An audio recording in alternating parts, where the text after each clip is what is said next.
क्यों 7 भाइयों ने अपनी ही बहन को मारकर उनका मांस खाया? गांव के लोगों ने जब 6 भाइयों के पापों का सच जाना तो उन्हें घसीट घसीट कर गांव की सीमा तक लाया गया।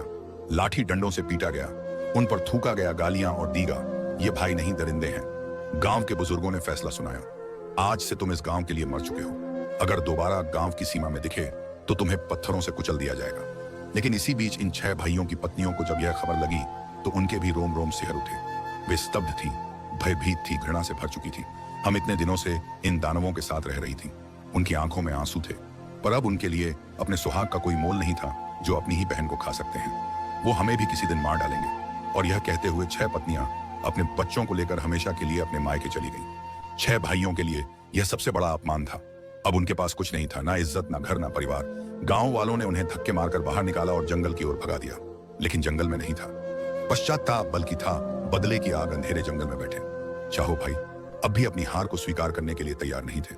बड़े भाई ने पागलपन भरी हंसी के साथ कहा, छोटी बहन जिंदा कैसे हो गई? क्या यह ईश्वर का करिश्मा है?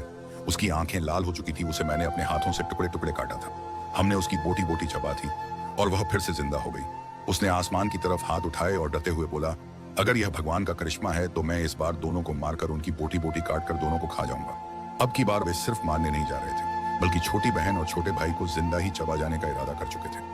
अब आगे की कहानी आपको अगले वीडियो में मिल जाएगा। तब तक आप हमारे चैनल को सब्सक्राइब कर पीछे के पार्ट जरूर देखिए।